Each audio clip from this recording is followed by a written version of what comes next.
Hello guys, my self S Bhushan. आज जिस topic पे हम लोग डिस्कशन करेंगे वो है कॉमनवेल्थ ऑफ नेशन। जब कॉमनवेल्थ ऑफ नेशन कहते हैं दो भाग में इसे डिवाइड कर सकते हैं, एक तो ओल्ड फॉर्म और दूसरा न्यू फॉर्म। जब बात करते हैं तो इंडिया का स्टेटस क्या था, पाकिस्तान का ऑब्लिगेशन क्या था जब बीपी मेनन ने स्पेशल स्टेटस का मांग किया था इंडिया के लिए, तमाम सारी चीज़ देखेंगे। लेकिन एज ऑलवेज आई होप कि आप सब जो वेल एंड फाइन होंगे।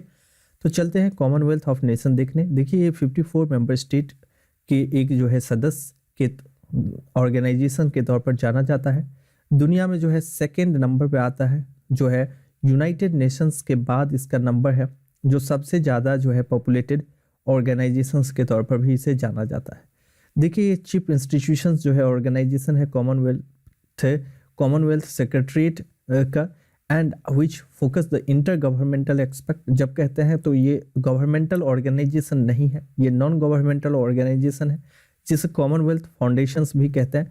सो the Commonwealth dated back the first half of the 20th century with the day colonizations of the British Empire and through the increase of self governance of its territory। जिस प्रकार से 20वीं सदी के बाद जो है वो ब्रिटिश एम्पायर घटने लगा और सेल्फ गवर्नमेंट वाला देश जो है बढ़ने लगा। So it was originally created at the British Commonwealth of the nations through the Balfour declaration, जो 1926 में हुआ था। इंपीरियल कॉन्फ्रेंस के बाद ही इसका जो है पूरा एक प्रारूप तैयार हो सका। तो जो है बल्फोर डिक्लेरेशन जो है पुराना वाला था, जबकि लंदन डिक्लेरेशन जो 1949 में हुआ वो न्यू फॉर्म ऑफ जो कॉमनवेल्थ देखते हैं उसका है। यह जो है फ्री एंड इक्वल अपॉर्चुनिटी के आधार पर जो है वो बेस्ड है।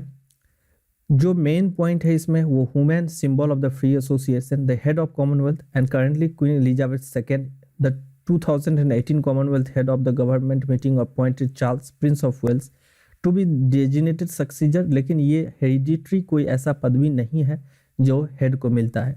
सो यहाँ पे कोई भी हेड बन सकता है, तो इस बात से कभी कंफ्यूजन नहीं होता है कि कॉमनवेल्थ में हेड कौन बन सकता है, कोई भी बन सकता है। ठीक है, कॉमनवेल्थ में हेड बनने का कोई हेरिडिटरी पोजीशन ये नहीं है। So queen is the head of the state of the 16 member state not the Commonwealth realm कहते हैं। While the 33 other member state जो है रिपब्लिक है, 5 दूसरा है जो कि other form of monarchial form of government वहाँ पे चलता है। सो तमाम सारी चीज़ को हम लोगों को देखने की आवश्यकता है। कॉमनवेल्थ बहुत ही इंपॉर्टेंट है क्योंकि कॉमनवेल्थ में भारत भी एक सदस्य है, तो दुनिया का सेकेंड बड़ा जो है ऑर्गेनाइजेशन है। So member state have no legal obligation नहीं होता है एंड वन अनदर। लेकिन यहाँ पे मेन पॉइंट जो है, जो चीज़ जोड़ती है वो इंग्लिश लैंग्वेज, हिस्टोरिकल टाइज, दो ऐसे पॉइंट है, मजबूत धागे हैं जो कॉमनवेल्थ को मेंबर सदस्य के साथ जोड़ती है। So this state have shared value of democracy, human right and the rules of law. So in shrine in the Commonwealth charter, ये सब चीज़ जो है कॉमनवेल्थ चार्टर में लिखा गया। तो समझने की बात है, लीगल ऑब्लिगेशन नहीं है, इंग्लिश लैंग्वेज, हेरिडिटरी टाइप के आधार पर जो है कॉमनवेल्थ का फॉर्मेशन होता है। कंट्री ऑफ द कॉमनवेल्थ जो है कवर करती है more than 20% of the world land area का, एंड द टोटल पॉपुलेशन जो एस्टिमेट किया गया 2016 के अंदर वो है लगभग 1/3 ऑफ द ग्लोबल पॉपुलेशन का। So the second largest intergovernmental organisation के तौर पे जाना जाता है, जो यूनाइटेड नेशंस के बाद आता है। तो यूनाइटेड नेशन के बाद आने वाला second largest intergovernmental organisation और जो है एक तिहाई ग्लोबल पॉपुलेशन का वाला जो है ऑर्गेनाइजेशन, जिसमें 20% वर्ल्ड एरिया का जो है कवर करती है, कॉमनवेल्थ का फॉर्मेशन करता है। पहले ब्रिटिश कॉमनवेल्थ था, अब कॉमनवेल्थ है, क्योंकि ये जो है पहले वाला जो है वो नया जो रूप आप देखते हैं वो जो है लंदन डिक्लेरेशन से हुआ है। So queen Elizabeth second in her address the Canada on the dominion day in the 1959 pointed out that the Confederation of the Canada on the 1st July 1867 has been the birth of the first independent country within the British Empire. So she declared, so it was marked the beginning of the free association of independent state and which is now known as the Commonwealth nation. So as long as ago 1884 Lord Rosebery, while the visiting Australia, he described the changing British Empire and some of the colonies become more independent as an Commonwealth nation. ठीक है, तो Commonwealth Nations जो है एक कह सकते हैं alternative है किसका, तो ब्रिटिश इंपेरियलिज्म का। लेकिन ब्रिटिश इंपेरियलिज्म के बाद में जो सेकेंड आया, जो नया कॉमनवेल्थ, वो बिल्कुल डिफरेंट है। So conference of the British and colonial prime minister जो है हमेशा जो है समय समय पे मिलते रहते हैं। तो पहला मीटिंग जो आयोजन हुआ वो 1887 में, जो दूसरा नहीं, जो इंपीरियल कॉन्फ्रेंस था वो 1911 में हुआ। जो इंपीरियल कॉन्फ्रेंस बहुत महत्वपूर्ण होता है क्योंकि यहीं से जो है कॉमनवेल्थ का कंसेप्ट निकलता है, टर्म भी यहीं पे क्वाइन होता है और जो है इम्प्लीमेंटेशन भी कॉमनवेल्थ का यहीं से होता है। सो यहाँ पे इंपीरियल कॉन्फ्रेंस जो है 1911 का बहुत इंपॉर्टेंट हो जाता है। अब क्या क्योंकि ये जो है वो एक ब्रिटिश कॉलोनियल प्राइम मिनिस्टर जो है हमेशा मिलते रहते हैं, और नेशन स्टेट भी जिसमें जो डोमिनियन है वो भी, और जो है ब्रिटिश डेलीगेशन भी मिलता है। So the Commonwealth develop from the imperial conference as a specific proposal was presented by James Smith in the 1970, और जिसने जो है क्वाइन किया ब्रिटिश कॉमनवेल्थ ऑफ नेशन का। और ब्रिटिश कॉमनवेल्थ ऑफ नेशंस के जो फीचर्स और उसके भविष्य के बारे में और उसके रूप प्रारूप के बारे में भी व्याख्या किया। पेरिस पीस कॉन्फ्रेंस ऑफ 1919 में attended by the delegate from the dominion as well as the britishers. So britishers and delegate दोनों उपस्थित हुए थे। यहाँ पे डिस्कशन हुआ क्या रूप रंग होगा कॉमनवेल्थ ऑफ नेशंस का, इन तमाम चीज़ों पर जो है व्याख्या हुआ।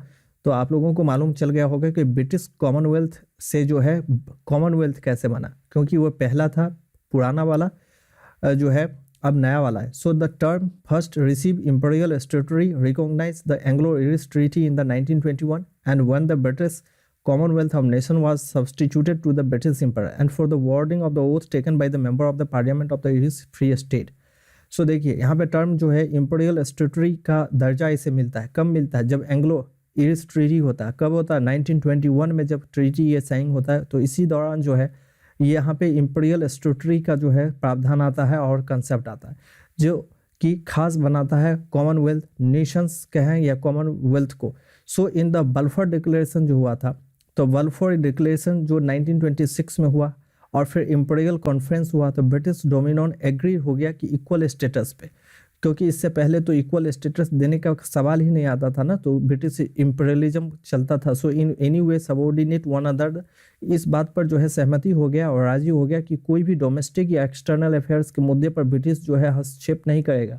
So common allegiance to each other under crown and freely associated as a member of the British Commonwealth of Nation. So the term Commonwealth as an officially adopted and described the community. इस community का जो है member सदस्य आगे चल के India भी बना।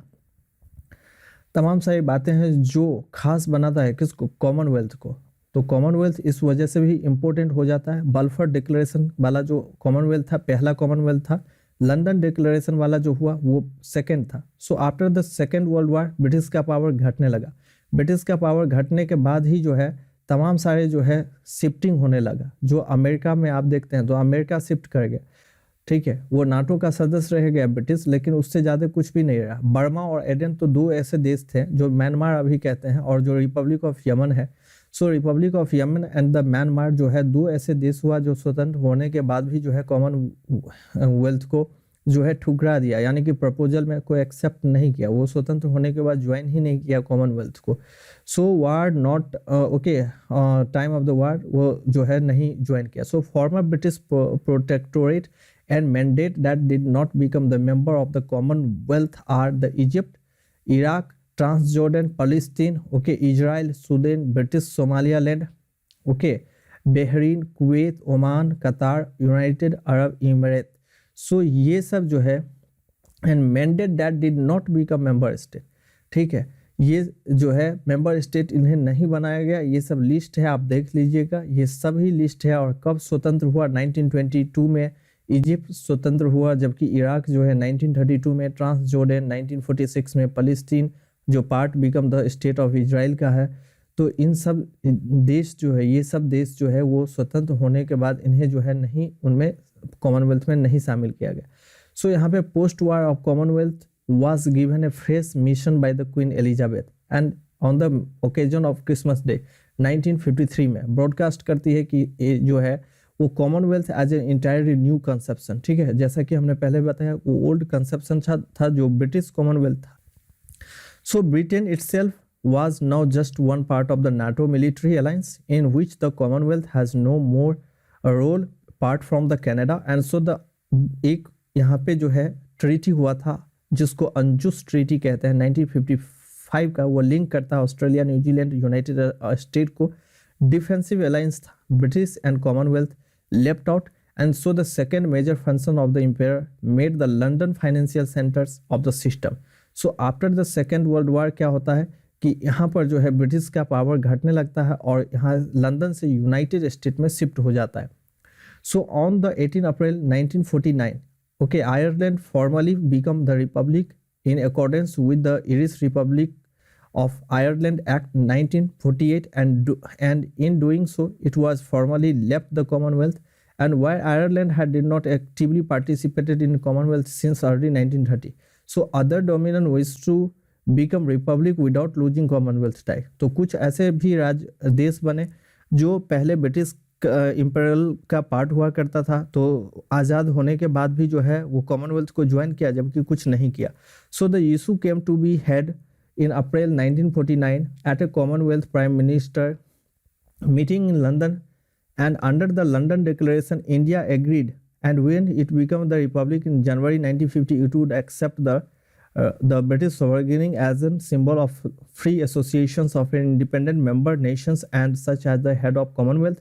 So upon hearing the King George VI case को सुन रहा था और इंडिया अपने आप को हेड ऑफ स्टेट जो है बनाने के लिए बीपी मेनन ने प्रस्ताव रखा, लेकिन यहाँ पे पाकिस्तानी लोग जो है डेलीगेशन जो था वो इस चीज़ को जो है नकारने लगा और जो है विरोध करने लगा. इसके बाद जो है इंडिया को भी कोई ऐसा स्पेशल स्टेटस नहीं मिला, but the other Commonwealth country recognise India continuing membership of the association. At the Pakistan insistence, India was not regarded as an exceptional case and it was assumed that other state would be accorded the same treatment as India.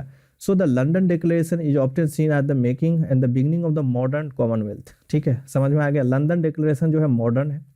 So following India, President and other nations become the republic or constitutional monarch, and which with their own monarchs, and while some countries retain the same monarch as United Kingdom, जबकि दूसरा जो है कुछ United kingdom से different monarch का concept भी है. ये सब खास बनाता है कॉमनवेल्थ को. तो आई होप कि आप लोगों को कॉमनवेल्थ के बारे में काफ़ी कुछ जानने को मिला होगा, सीखने को मिला होगा. तो मिलते हैं आगे, तब तक के लिए जय हिंद, जय भारत.